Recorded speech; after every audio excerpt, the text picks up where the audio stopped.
What's going on, boys? Thanks to our patrons and Fiverr customers, subscribe to our Patreon free for behind-the-scenes stuff, arm yourselves, typology stuff.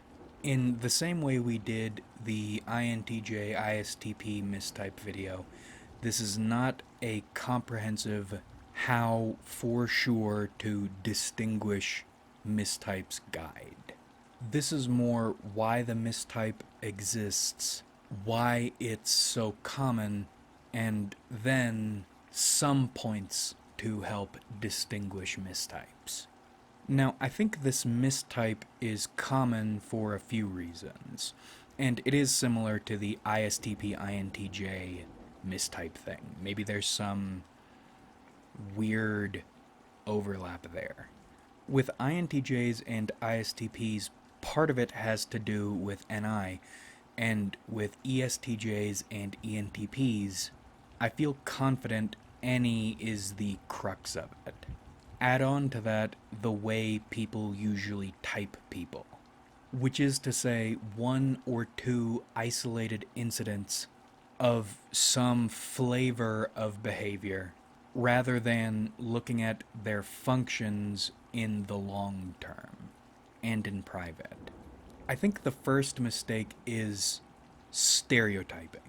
When people think ESTJ, they think humorless, authoritarian, mean, bullyish. And when they think ENTP, they think gregarious and inventive.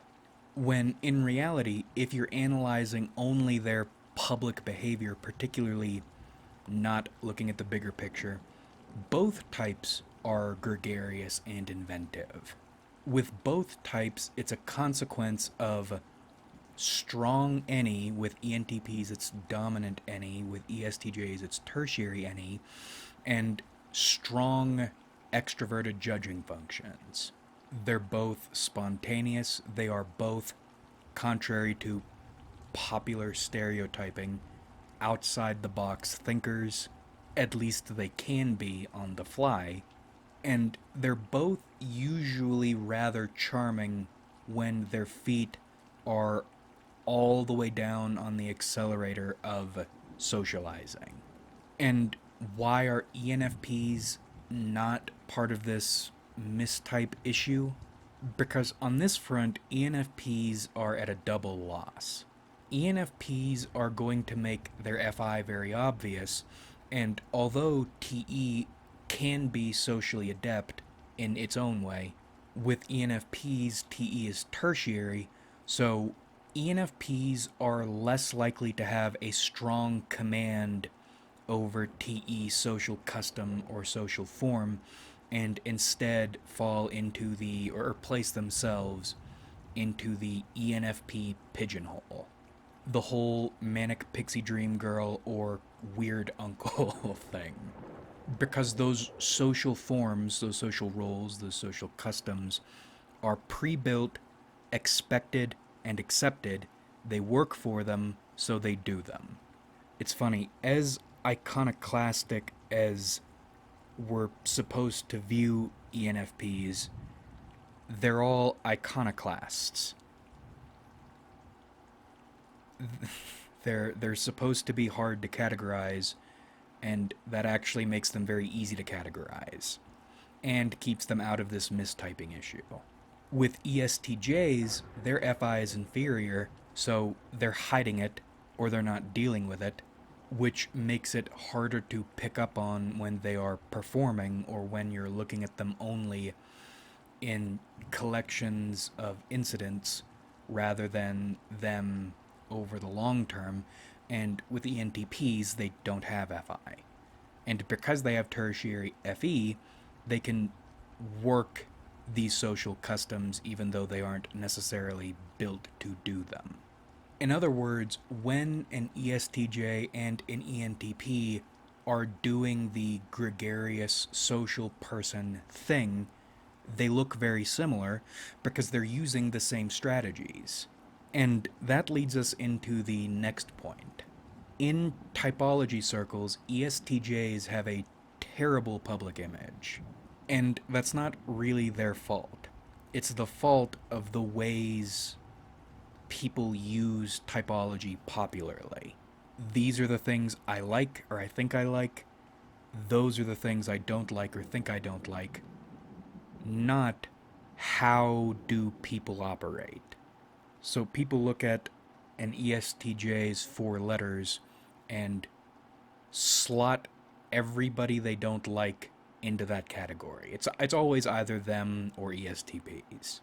I don't like people I think are loud, stupid, soulless, and either authoritarian or reckless. So you're an ESTJ or an ESTP. And again, that's not the way typology works, but that's the way Joe Dipshit uses it.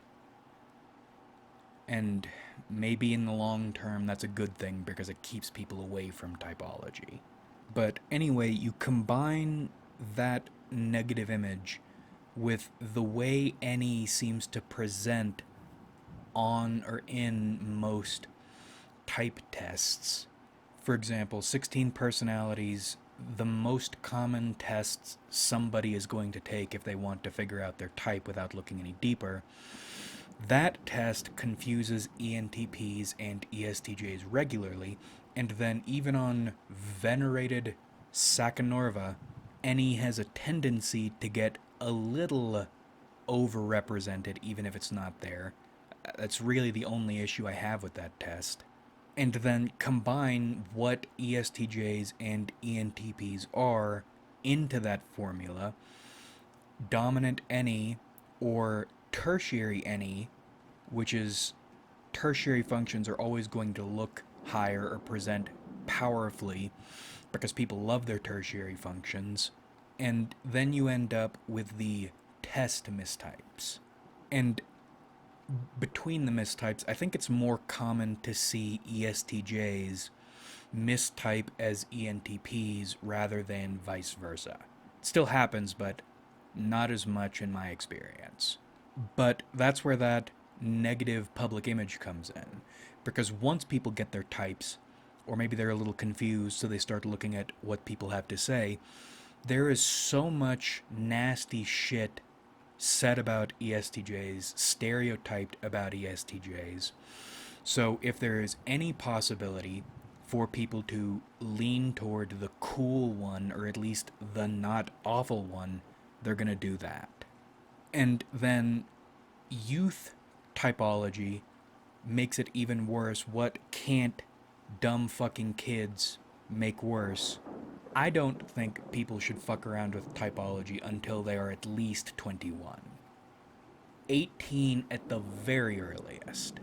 And I say this not because you can't do typology young, but because you're introducing dumb young shit into the equation, which is going to confuse everything. Namely, identity issues. If you're young, you don't know who you are, but, well, ironically, that's when you most want to be perceived as somebody. Inferior FI makes that even worse on the ESTJ's side. You're insecure because you don't know who you are, or you think you know who you are, but you don't, so you try very hard to pretend to be something you aren't, hoping that's going to be what you are, rather than investigating yourself and figuring out who you actually are, which will happen inevitably, painfully, take some time.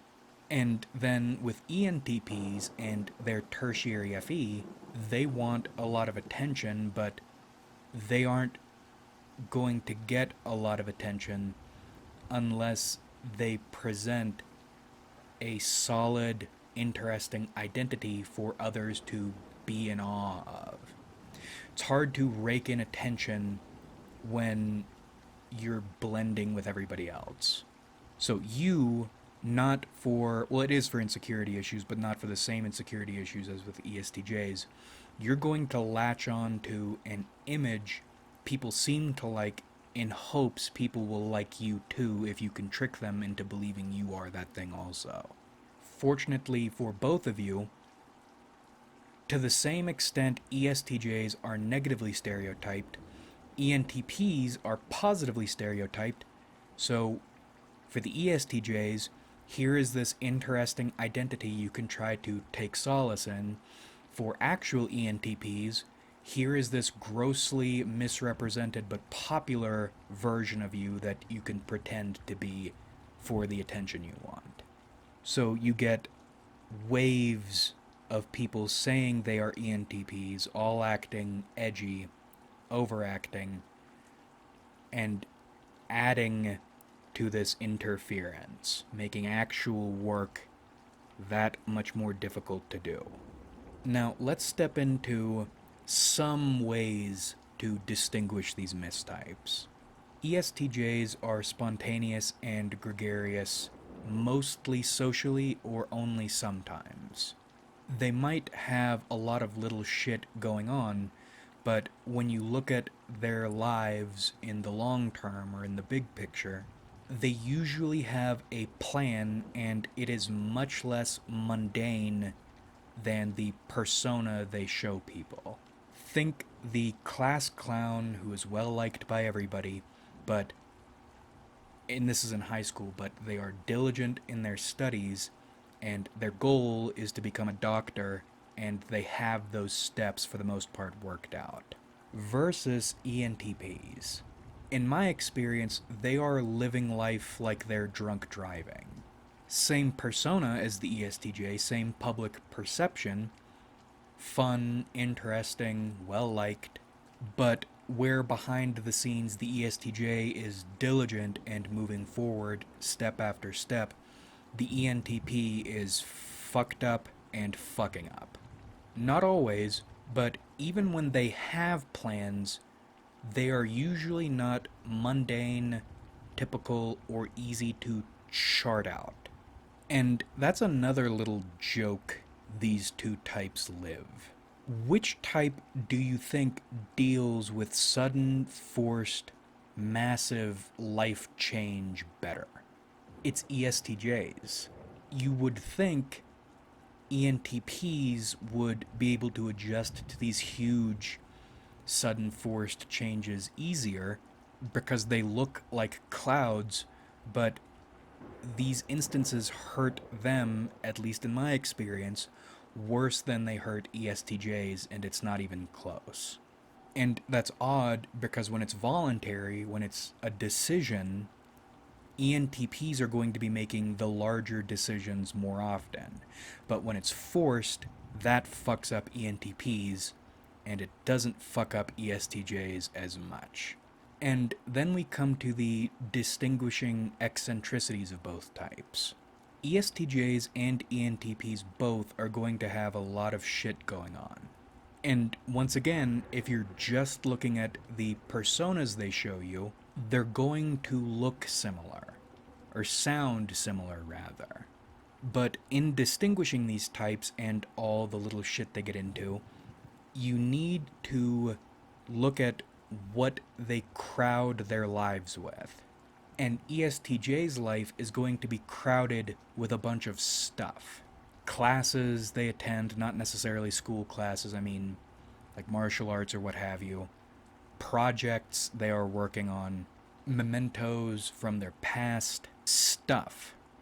Stuff you can see and probably touch or watch them do. With ENTPs, it's different. Their lives will be crowded with fields of interest. What do they know and how are they expanding what they know? What are they interested in? What are they curious about? And if their lives are crowded with stuff, they're less going to be projects and things and mementos, not to say they don't keep mementos, but more vehicles that help them explore their fields of interest. These are tools to get them where they want to be in an abstract sense, not projects or little fortresses of stuff. Examples. An eccentricity-coded ESTJ is probably going to have a blacksmithing forge they built themselves and a small collection of knives they made they can show you. Or they'll show you their workstation for cardboard armor they are trying to perfect, not for hurting each other, but just because it's cool, which is another thing. People think TE doesn't do anything just because it's cool. That's all TE does. It does everything because it's cool, which then they try to sell or do something with. An ENTP is more likely to have a really nice quality telescope that they want you to look through so they can then tell you about planets or constellations or some shit. Or they'll have some really good topic playlists they can share with you. All four of those things, those examples, sound very similar if you are thinking typologically as if ENTP means eccentric and ESTJ means boring. And that's not the case. Both types are highly eccentric. It's all a matter of what kind of eccentricity and how does that eccentricity play out or evolve over the long term. ENTPs will be all over the place. ESTJs will appear to be all over the place, but won't be if you look at them and measure them over however many years. And two more points here. Both types trying to explain something to you. The ESTJ, when trying to explain something to you, you will want to show you something or give you something. They're very source material oriented. Or they'll try to present their anecdotes as source materials. And that's a product of SI and TE, but with ENTPs, when they're trying to explain something to you, they're tricky because this is another bit of that overlap shared strategies thing. Hard to notice if you're looking at only one incident. And I just noticed I normally use the word instance to describe instances, but with ESTJs and ENTPs, I unconsciously felt compelled to change instances to incidents. Anyway, an ENTP will usually start with a source or work from a source material, I think because it's expected of them, but then they will move into a completely different direction. And during my most recent mental clarity piss, which was just a moment ago, I think I worked out the way this distinction works. For TI, a source is something that helps make a point. For TE, a source is the point, which is a really weird thing to stumble into right now. Thinking back, why were TI English papers or articles and TE English papers or articles so different? Maybe TE is trying to work out the meaning of what is, or what it means that this is the thing, whereas TI is trying to take what is and go in a completely different direction, build a new thing, not thinking about the implication of what is, but trying to figure out what could be, while FI types are trying to work all this shit out, or work out what's in front of them. Tangent, unrelated, we'll need to figure that out another time. Anyway, when explanation or lecture time rolls around, ESTJs will work within sources, within dogmas, maybe try to rework them into something more efficient, whereas ENTPs will start with a source or with a dogma and then jump into a cloud. And then the last little distinguisher I've noticed, which this is less strictly for ESTJs and ENTPs and more something I'm noticing about extroverts in general with opposing extroverted judging functions. We're still in socialization land, but let's step away from crowds and personas and move into private conversations, one-on-ones away from everybody. I've noticed, at least at first, TE will try to move a one-on-one into acceptable rings of conversation. what is acceptable to be discussed first. Now, TE types can and will get real weird with it later, but their first instinct is to try to stay within the known or move people to what's within the known. Whereas in these one on ones, FE types are more inclined to let the other person set the tone. Because that's another thing I've noticed. Online, ENTPs are obnoxious, but in person, ENTPs are a lot less forward and argumentative and even gregarious than they would like you to think they are, even if they aren't aware of typology. One on one ENTPs, in my experience, tend to be rather mellow, whereas ESTJs one on one are a bit odd because they're trying to figure out, or they are trying to build an acceptable interaction between you two. And at least for me as an INTP, I'm trying to figure out what you're about. So this whole, I understand it's well intentioned, but also it obscures what you are to my eyes because you're trying to do something socially acceptable, and I'm not interested in socially acceptable. I'm interested in figuring out what you are, but once you synchronize, or if you're able to synchronize, ESTJs are very easy to get along with. And there's a momentum with them. Versus with ENTPs, again, very mellow, not difficult to get along with, but we really don't go anywhere, and more likely we're going to start annoying each other if we stay in this aimless, mellow space for too long. So that's another thing to pay attention to when you are distinguishing these mistypes. If you get them one on one, who's setting the tone or who's watching for you to set the tone? Like if you enjoyed, subscribe if you haven't.